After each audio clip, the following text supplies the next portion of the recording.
Good day, sir. My name is Clarence J. Plabiano from Group 13, and our topic is cost-benefit analysis.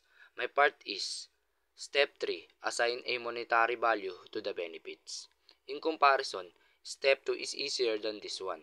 First of all, it can be extremely difficult to precise forecast sales, particularly for new items. Second, intangible or soft advantages are frequently significant project outcomes in addition to the expected financial ones. Step 4. Compare costs and benefits. Compare the two values to determine whether your benefits outweigh your costs. At this stage, it is important to consider the payback time, the point in time at which the benefit have just repaid the cost. For simple example, where the same benefits are received each period, you can calculate the payback period by dividing the projected total cost of the project by the projected total revenues. 5 problems in this topic. First, how we will predict the revenues accurately, especially for new products. Forecasting revenues. A product revenues forecast is crucial part of every successful company plan. It enables business to make well-performed decisions, plan their future finances, and determine whether their product is viable.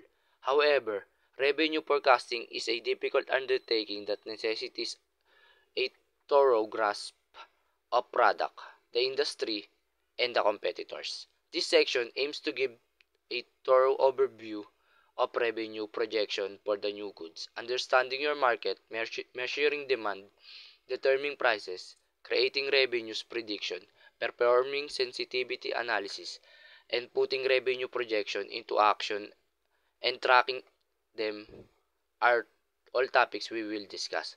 Readers will have a solid understanding of how to project income from new product by the end of this chapter, along with these resources needed that makes wise business decisions. Second, what is the real value of intangible benefit? Although the idea of intangible advantages may appear imprecise or abstract, it can have a big influence on how a cost-benefit analysis turns out. These advantages are frequently linked to hard to quantify factors like higher social connection, better well-being, or higher quality of life. Consider a planned infrastructure project that project that intends to enhance a city public transit system, reduce air pollution, better public health, and stronger community connectivity that are example of intangible benefits. While the tangible benefits can be quantified in terms of shorter commutes or greater accessibility. Third, what are the advantages of comparing costs and benefits? Advantages. Focuses on data-driven decision making.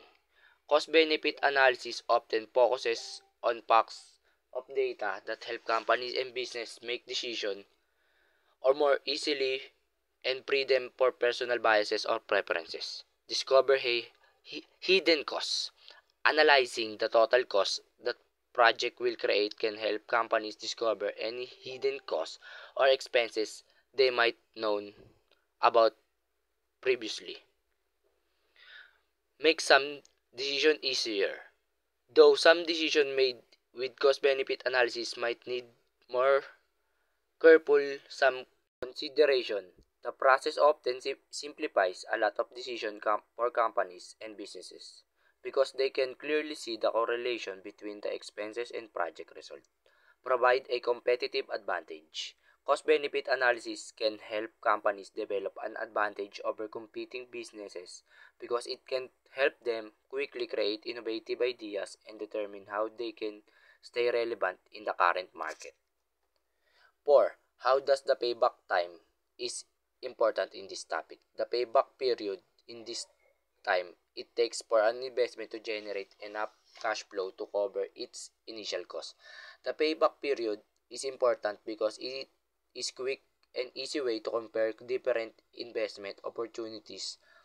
The shorter the payback period, the quicker you will get your money back. However, the payback period is not the only thing you should consider when making an investment decision. You also need to think that the risk of investment. the expected return, and the time frame of investment. Lastly, what is the relationship of cost and benefits? Every decision you make in life has costs and benefits. What one gains from a decision it calls benefit.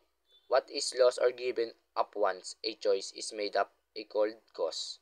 The cost and benefits might be expressed in monetary values or aspect of your decision making process.